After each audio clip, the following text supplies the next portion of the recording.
Alors voilà, mon petit séjour à Paris se termine. Alors j'ai foiré la vidéo caméra cachée pour le vide-grenier qu'on a fait à Drancy, mais je vais quand même vous faire un petit bilan de ce que j'y ai trouvé dès que j'arrive en Corse, quoi, à Porto Vecchio. Hein. Bon, enfin en tout cas ça m'a fait plaisir de faire ce petit voyage et de revoir tous mes potes. Et bon, faut vite que je file à l'aéroport, il commence à pleuvoir, il fait vraiment dégueulasse ici. Enfin bref.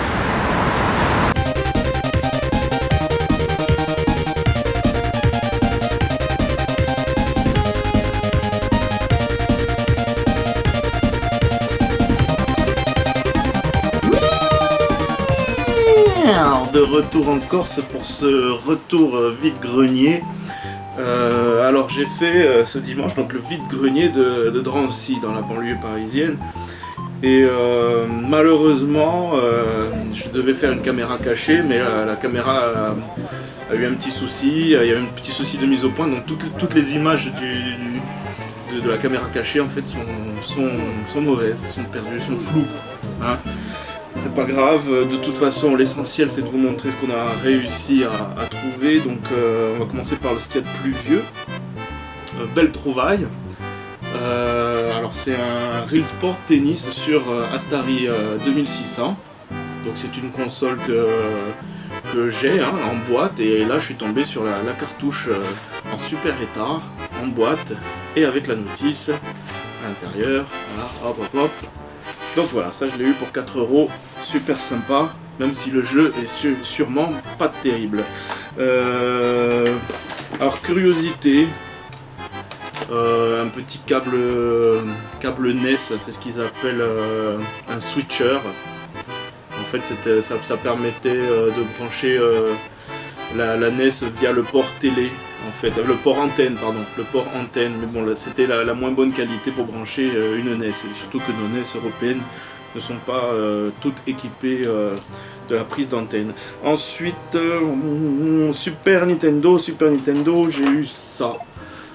Super Mario All Star en cartouche un petit peu abîmée, mais bon, il me le fallait pour ma collection. Donc, voilà. On en arrive à la PS1. Alors sur PS1, j'ai trouvé Die Hard Trilogy, hein, en plutôt bon état, sans la notice, mais c'est pas grave. C'est un bon petit achat quand même. Et un jeu que je ne connaissais pas, c'est Rock'n'Roll Racing 2. Alors je le connaissais sur Super NES, le 1, et le 2 je ne savais pas qu'ils avaient édité un 2 sur PS1. Et voilà, ça va, j'ai la notice, le jeu a l'air en bon état, enfin la boîte un peu fracassée. On essaiera tout ça, peut-être que ça fera l'objet d'un test. Alors toujours dans ma collection de jeux de basket, NBA Hang Time sur Nintendo 64. Et GoldenEye, mais ça je l'ai piqué à mon frère, hein, parce qu'il l'avait en double. Voilà, hop. Ensuite, collection jeux vidéo de basket NBA 2K9. Voilà, rien d'extraordinaire sur PS2. Et j'ai pris rien que pour la licence que j'aime bien, Pirates des Caraïbes sur PS2 également. J'ai trouvé une Game Boy Advance SP en plutôt bon état pour 15 €. Hein, les jeux je les ai eu pour 2 € à peu près, hein. À part le Super NES, il me l'a fait à 20 € je crois. Et encore, parce que comme j'avais pris un lot de marchandises chez lui, le prix a dû tomber.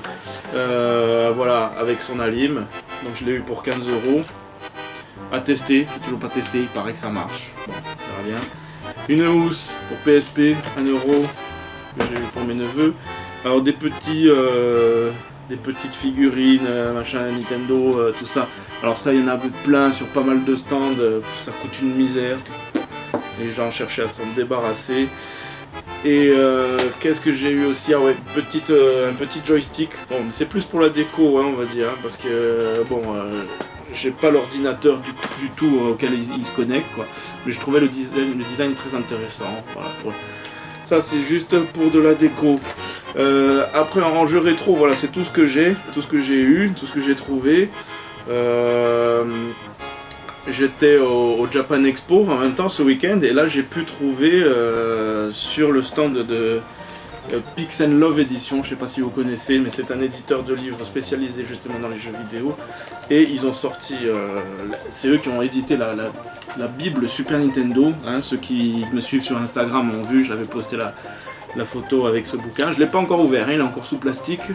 Je l'ai feuilleté un petit peu, donc il y a les tests de tous les jeux qui sont sortis sur Super Nintendo et un peu toute l'histoire de la Super Nintendo. Voilà, et c'est édité chez chez Pix & Love Edition. Hein, n'oubliez pas Pix & Love Edition. Après, c'est des livres qui vont peut-être moins vous intéresser, encore que vous connaissez sûrement Noob. Hein, donc voilà, j'ai fait la vidéo avec mes amis acteurs de la série, et là, c'est la BD. Hein, dessiné par Florence Torta, oui, et Philippe Cardona, hein, qui sont des amis. Voilà, hop, un petit peu de pub, ça fait pas de mal. Et ils font des super BD, et notamment le nouveau Sentai School. Ça, je vous en reparlerai, hein, sûrement. On fera un sujet sûrement sur Sentai School, parce que c'est un manga, à la française, mais avec pas mal de références qui me plaisent, bon, surtout aux séries dessins animés des années 80.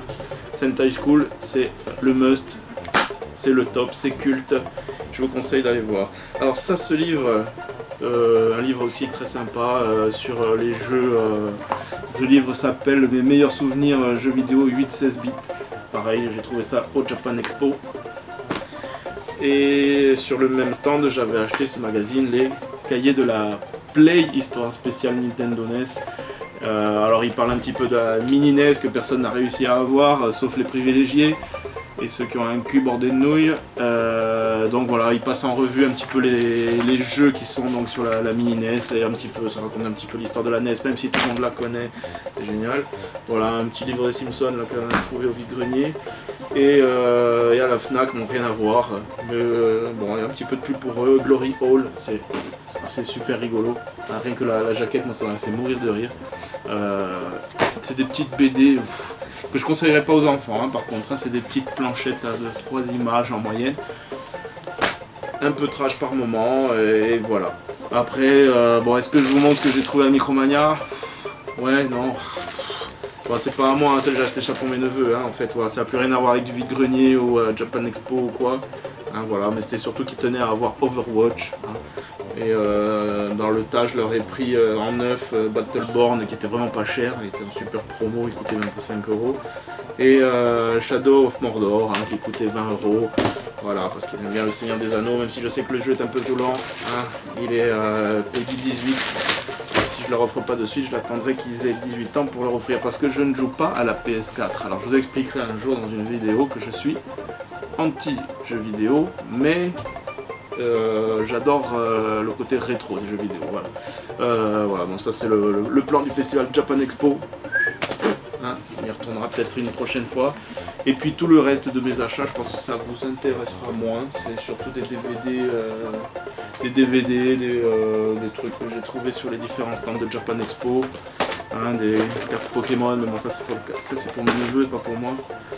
Et Les Seigneurs d'Outre-Monde, donc c'est un film amateur, mais qui dure 2 heures. Ils ont mis 8 ans pour le produire, donc je leur ai promis que je regarderais, et je vais regarder. Et ce sera peut-être le sujet aussi d'une future vidéo, vu que je suis passionné de films amateurs, vu que j'en produisais moi-même, et on parlera également des films amateurs que je produisais à l'époque.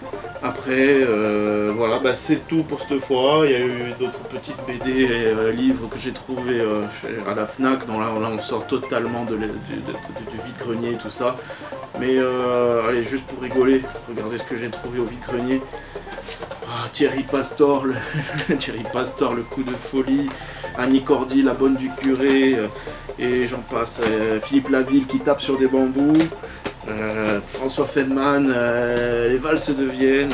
Ah ouais, un tube interplanétaire, Do Vicinga, qui chante Porto Vecchio. Je connais pas du tout cette chanson, je vais découvrir, et en plus elle est à poil sur la pochette, mais bon, ça on ne regardera pas. La fête au village des musclés, la compagnie créole, ça fait rire les oiseaux.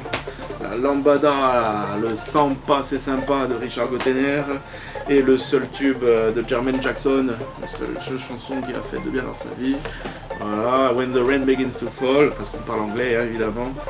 La Mouskouri, mais bon ça c'est juste pour la culture personnelle. Chantal Goya, c'est guignol, hop hop hop, Mort Schumann, Lac Majeur, Carlos, Sardou, Herbert Léonard, enfin bref.